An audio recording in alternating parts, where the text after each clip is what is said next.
थोड़ा सा इस बात का ध्यान देना। अब मेरा गोल्ड का सेटअप बिल्कुल क्लियर है कि मार्केट अभी जो रनिंग चल रहा है वो भी अपने 1 आवर के एफईजी के ऊपर ही चल रहा है, तो हम लोग इसको भी भूल नहीं सकते हैं। ओके, जो कि मैंने आप लोग को बताया कि यदि कोई ओवरऑल ऊपर से अभी तक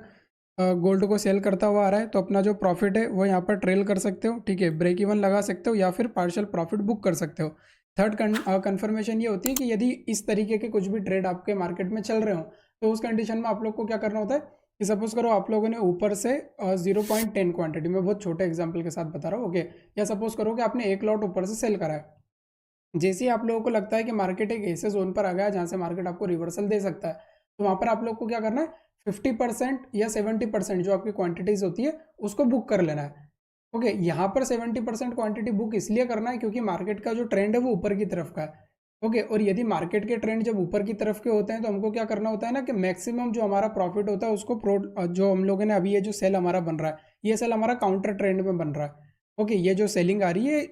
छोटे टाइम के लिए, एक शॉर्ट टर्म के लिए सेलिंग है, तो इस सेलिंग के अंदर हम लोग को क्या करना पड़ेगा, अपना जो भी प्रॉफिट होगा ज़्यादा से ज़्यादा बुक करना है। इस बात का हमेशा ध्यान रखना। और यदि ये इसी ट्रेड में हम लोग नीचे से बाइंग बनाते हैं और ऊपर के लिए हम लोग जाते हैं, ठीक है, और मार्केट कुछ भी रिजेक्शंस वगैरह फेस करता है, तो उस कंडीशन में हम लोग क्या करते हैं, कम क्वांटिटीज़ को बुक करते हैं, जैसे लाइक 50% बुक कर लेते हैं, 40% बुक कर लेते हैं, है ना। इस तरीके से हम लोग इन चीज़ों को मेंटेन करते हैं, जिसमें कि यदि हमारा प्रो ट्रेंड में मार्केट चल रहा है तो ज़्यादा से ज़्यादा क्वांटिटी हमारी होल्ड हो, ठीक है, और काउंटर ट्रेंड में जब हम लोग सेल कर रहे हैं या फिर बाय कर रहे हैं तो उस कंडीशन में क्या होना चाहिए, हमारी मैक्सिमम क्वांटिटीज़ हम लोगों ने बुक कर लेना चाहिए। इस बात का हम लोग ध्यान दें। और कई बार ऐसी बहुत सारी हम लोग गलतियाँ कर देते हैं कि जैसे लाइक मार्केट हमारा चल रहा है, ठीक है, निफ्टी, बैंक निफ्टी, जो भी आप लोग ट्रेड कर रहे हो, उस ट्रेड में हम लोग क्या करते हैं ना, ट्रेलिंग स्टॉप लॉस को काफ़ी पास में ले आते हैं। अब कोई व्यक्ति यदि होगा जो न्यू सीख रहा है या जो लंबा टाइम भी हो गया जिसे, तो वो क्या करता है, अपना जो स्टॉप लॉस है ना वो काफ़ी पास में लाकर ट्रेल कर लेता है, जैसे लाइक कि हमारा लास्ट लाइन ऑफ डिफेंस था मार्केट में, ये हमारा स्टॉप लॉस बन जाता है। तो ये जब हम लोग स्कैल्पिंग कर रहे हैं या फिर छोटा ट्रेड हम लोग लेकर बैठे हुए हैं, ठीक है, उस पर्पज़ से ये कॉन्सेप्ट सही रहता है।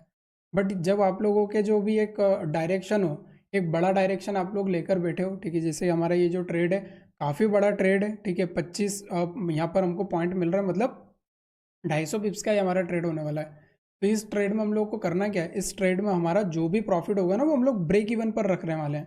क्योंकि 70% क्वांटिटी हमने नीचे बुक कर ली है। तो अब हम लोग को करना क्या है कि हमारा जो ट्रेड है उसको हम लोगों को ब्रेक इवन लगाना है। ट्रेलिंग स्टॉप लॉस लगाने से क्या होता है, मार्केट में एक तो डर आता है कि अरे यहाँ ना कट जाए सेल, यहाँ पर सेल ना कट जाए, तो वो जो कंडीशन होती है वो हमको कई बार डरा देती है, ठीक है, और वो फिर जो होल्ड करने की हैबिट होती है वो हैबिट खत्म हमारी हो जाती है। तो इस बात का ध्यान रखें कि यदि एक लॉट बाय करा है हम लोगों ने या सेल करा है तो 70% क्वांटिटी को बुक कर लें, और जो भी आपकी रिमेन 30% क्वांटिटी बची हुई है उस क्वांटिटी को हम लोग मेंटेन कर सकते हैं विथ ब्रेक इवन। इस बात का ध्यान रखना।